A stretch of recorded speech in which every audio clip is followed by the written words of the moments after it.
Doctor Strange 2 time, folks. Let's get into it.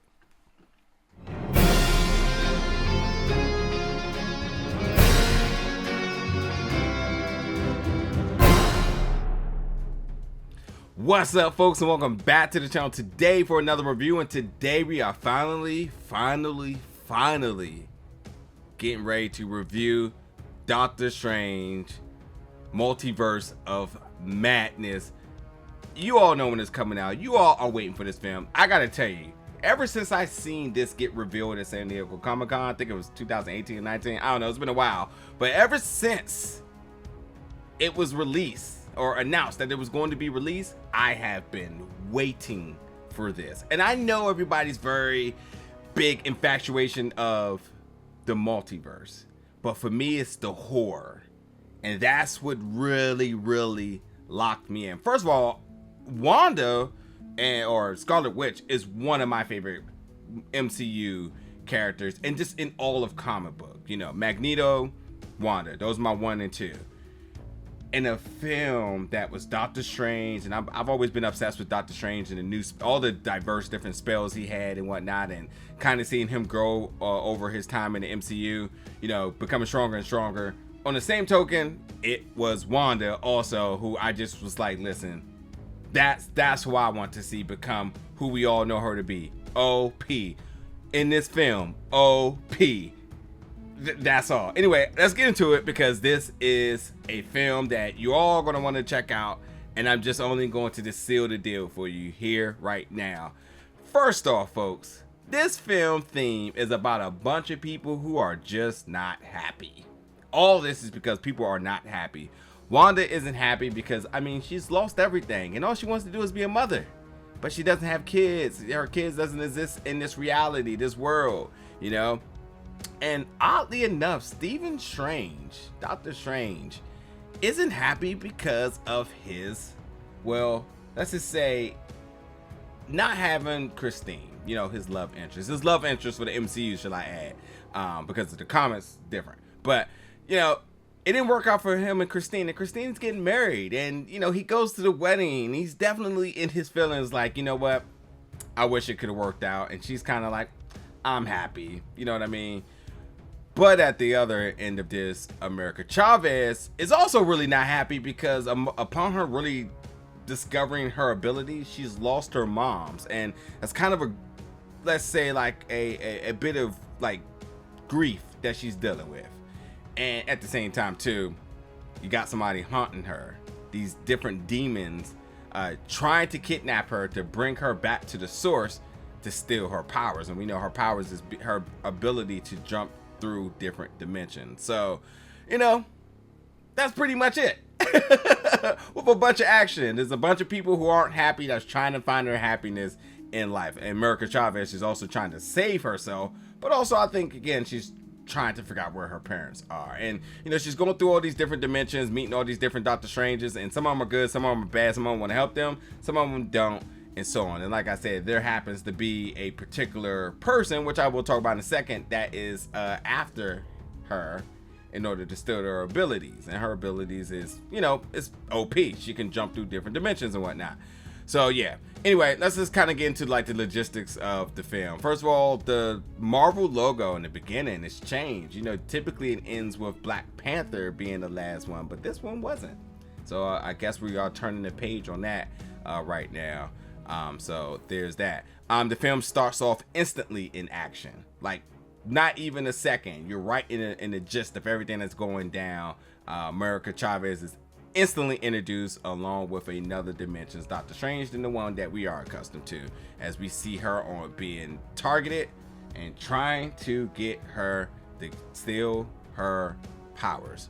But it's intense, and it starts a good tone. I mean, the film is action-packed nonstop. It's Sam at his best, and shall I say, it's very much built like Spider-Man 2. Like, and why not? Spider-Man 2 was a success, except this is a PG-13 film, and I'm not sure how. Like, we'll talk about the horror stuff in a second, but like, and cursing, but like, it's supposed to be a family-friendly film, but I'm not sure if that's actually true or not, but whatever. You have to see this in IMAX. It's beautifully stunning. The visuals are amazing. And I think that, you know, if you're going to see this, see it the best way. The sound and the visuals, you want to see it in IMAX, because some of the, so I say, interdimensional travel is so stunning. It's Marvel at its best. You know, you know, if there's one thing about Marvel that's consistent, no matter if the film is good or not, the visuals continuously get better, and this was just another step forward, if you ask me. But like in this film, in the beginning, you're really starting to build the psychology of Doctor Strange and Wanda. The reason why he looks for Wanda is because what's happening and why America Chavez is being targeted isn't quite magic. It's witchcraft, and there's only one person who knows witchcraft, Scarlet Witch. So, you know, he's trying to find answers and whatnot, and that's why he solicited for answers from her. But, you know, she's not in a good place. She's in a very, very dark place, and we know that because of where we seen her last. She was studying a particular book. I think we all know what that book is, The Dark Code, and that, if you know anything, then you know that's not a good thing, you know. With that being said, too, I think that you know, the whole idea and situation with Christine is very much weighing on him, because you have that, then you have other folks who are kind of questioning if he made like the right decisions in Endgame, and you know, he felt that was his only way. That was the only way. I mean, they did kill Thanos, but you know, there's still folks that's like, but was it the only way? And you know, that's that. With that being said, Strange is getting entirely stronger from the last time we seen him. Like, he's way more abilities in spells, and New York is still New York, complete other chaos, and that's still that. But like, instead of him trying to save Spider-Man this time, it's America Chavez, you know, and whatnot. And you know, like, as he discovers what the whole pursuit of her is and figuring out who she is and her abilities, he's also learning more about what the multiverse is and how he maneuvers through that and the consequences and whatnot. And then there's Wong, who's also the Sorcerer Supreme here, so you know, he's also down for whatever the shenanigans is going to be. But like I said, you know, like, they identified that this isn't magic, this is witchcraft, which you need to go to Scarlet Witch if you're going to find out, you know, the true backing behind this. But you know, I'll be honest, there's some things that should not have been in the trailer, because I feel like some of the developments in this film would have probably been better left out of the trailer, so that you were able to go into this and like truly be blown out of your seats about how some of these things are going to come about. Because I think one of the biggest things in this film is you're kind of wondering, well, like, who is the protagonist, who's the antagonist, and you know, some of that's in the trailer, and you know, I think it probably could have waited. And I will also say, kind of jumping my notes a little bit here, is that I also don't think you need to like watch like Spider-Man No Way Home, or What If, or even Doctor Strange 1 or WandaVision. I don't think you need to watch any of those as like prerequisites to go into this. I think you can watch this, you know, fresh and really enjoy it and understand what's happening. Like, What If definitely adds context to some of the things that happen in it, but I don't think like you like are at any disadvantage if you don't. So, you know, just want to make sure I'm clear about that. With that being said, the horror. First of all, this film gets super trippy, mind-bending visuals, and the horror elements are very creepy, very intense, and it's unlike anything I've seen from Marvel to date, period. I honestly think this is what New Mutants wanted to be, but failed horribly, like, for real. And like, there's gore, there's jump scares, like these parallel scenes from folks, you know, interacting with their alternate self from other universes. Just all of that is so good. It's so good. And these like I said, some of these, the cinematography and how they like position the camera and the movements, like what you see in like very classic horror films and whatnot. I mean, they nailed it to a T, like for real. And I can't talk enough about the visuals. Like, Comatage was amazing. They had a battle there. Wanda was OP, like I wanted her to be. And understanding more about Wanda and her like psychology. She's broken. She is completely evil. She is completely possessed by the dark hole, and she's just trying to get back to her kids. She wants to be a mother. Everything she does is in this movie is motivated about her wanting to be a mother. And We all know that mothers will go above and beyond in order to protect their cubs. So Mama Bear was pissed because she just wants to be in the universe that makes her happy. That's her whole MO in this film. You know what I mean? And anybody gets in her way, well, we know how she is. And yeah, prophecy and all that is behind Wanda in this. But yeah, like I said, the traveling through the different dimensions, the visuals and all that was intense. And like, you definitely want to pay attention to when they're like skipping through dimensions, because there are possible Easter eggs. I feel like I've seen a couple. Nothing I'm going to talk about here because I don't want to spoil anything, but keep your eyes peeled because there definitely were some. And understanding, because I think, you know, when you talk about time travel, you talk about the multiverse and whatnot, the biggest thing to kind of take about the philosophy of the multiverse is that when you have dreams are basically you in other versions of you in different realities. So like, if you're having a dream about something, then it's real. It's just not happening in your universe, you know? And if you don't have dreams, then that means there is not you in whatever that universe may be and whatnot.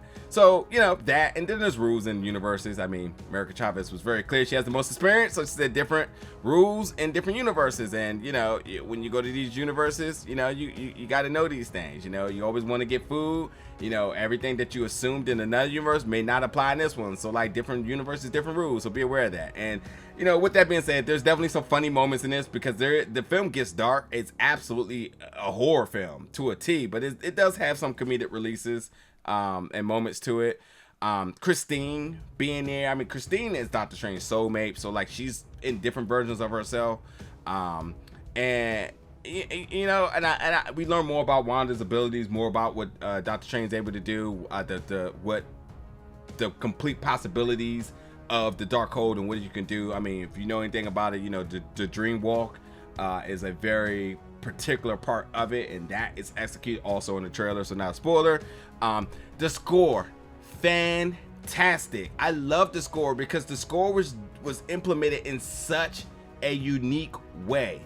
The score is even part of a battle. It is visually stunning, and just the sound is amazing. I love the score. Sam is fantastic. I really don't think he could do no wrong. And I think he just executed really, really, really, really good. I mean, Sam is, you know, with Spider-Man 2 being arguably one of the best superhero movies of all time, you know, him being in the project is automatically a win. I think he executed fantastically. You can determine where you want to rank this film and whatnot, but I think Sam and what it is, regardless of ranking, is he nailed it in this film. And the score, fantastic. Pay attention to the dialogue, because not only are there some funny one-liners, but there's also some Easter eggs and context clues in terms of other comic book references. This is the most comic book movie I've seen of any MCU movie. Like, if you are a hardcore Marvel comic lover, you will love this film. This is the most comic book film of the MCU, period. Now, the big question, I know what you all are here for, the Illuminati and the cameos with it. I actually think that the Illuminati should have never been mentioned in the trailer. I think that was a wasted opportunity to really, again, have people blown out of their seat. But I gotta say, it was still so cool. So cool, so cool. I am not going to ruin that for you all. You gotta check it out. The cameos, the characters, the members of the Illuminati, all of it. Chef's kiss. Fantastic. And I also gotta say, the themes. You need to listen to the themes that are played with certain characters' introduction. That's just, you know, iconic in its own. But like I said, the dialogues and some of these iconic phrases from these characters are amazing. Captain Marvel was in the trailer. Captain Marvel was amazing. Captain Marvel, it's always been that argument. Who's stronger between Captain Marvel and Scarlet Witch? To me, it's a no-brainer, but I think this film is going to answer that question for folks, you know? Just in case you were still wondering. But, you know, I think this film is really going to do really well. I think a lot of people are going to enjoy it. Just so many good moments in it. Visually, it's just fantastic. I think the score is fantastic. I don't really think talking about one's performance matters, but I will say I enjoyed every character in this. Wong, Christine, America Chavez, like everybody, you were just, you gravitated to. And I think that they did a good job in making sure all these characters had significance in this film. And I mean, even the characters in the Illuminati, I mean. And I gotta say, the film, man, is crazy. It's a horror film. I can't trust it enough. Gore, brutality. Yes, explosions, but yes, I don't know how this was a PG-13. I mean, because at the end of the day, there's also parts of this film that also feel like a haunted house, which is I love. So that's what I'm saying. Like, they really tackle like very traditional horror tropes in this and execute it to a T. And again, just with the score and stuff like that, you know, it just, yeah. Oh, I should mention too, I brought it up about like prerequisites and whatnot. They did mention Doctor Strange's involvement with Spider-Man No Way Home, but that's it. There's no connection. That's Sony, this is Marvel, and it's very clear. If it hasn't been clear for you, it exists, but it's clear they're two different. It's not like the implications of that made the implications of this. It all was like, oh yeah, you were there. Yeah, I got some experience with the multiverse, but I don't know much else about that. That's why he has to go get some help and whatnot. You know what I mean? Yeah. Two stingers. One, look, listen, Doctor Strange just keeps digging himself into more and more trouble. And when there's more trouble, there's more and more things that he's needed to go fix. So, one stinger, that other stinger, funny. And I just gotta say, man, like, I wish I could tell you, but like, the cameos and the people behind the cameos really has me intrigued going forward for the MCU. Really has me intrigued. I really can't wait to see what goes on beyond this. So like, listen, my expectations for this has been high. Ever since it was announced at San Diego Comic-Con, I have been highly anticipating this film. It did not let down. Had a lot of fun, visually stunning. Just the sound mixing, the score. Just Samus is fantastic, as I said, and yes, this follows a lot of the different things, kind of like how Spider-Man was kind of built. But overall, this is a fantastic comic book movie. The plot isn't very juicy. It's not meaty, but it works. It executes. But it's like, you can't expect much from a plot because it's very much comic book style. And I'm fine with that. You know what I mean? I don't look for nothing super sophisticated or anything like that. No. And that's probably where this film fixed the PG-13, identity, because it's not complicated. It's not complex. As I said, it's a bunch of people not happy, but some people got powers, and somebody's being, targeted for their powers, and that's about it. Most people find happiness and make real with themselves, then peace. And thus peace means happy ending. So there's that. Listen, folks, I ain't gotta tell you, you check it out. I know you will, but you come back in the comments and let me know your thoughts about it when you do. Did it satisfy? Did it deliver? Are you happy? That's the big thing. Are you happy? Because I am. But yeah, jump in the comments, let me know your thoughts about this when you do. And as always, stay tuned for more reviews very soon.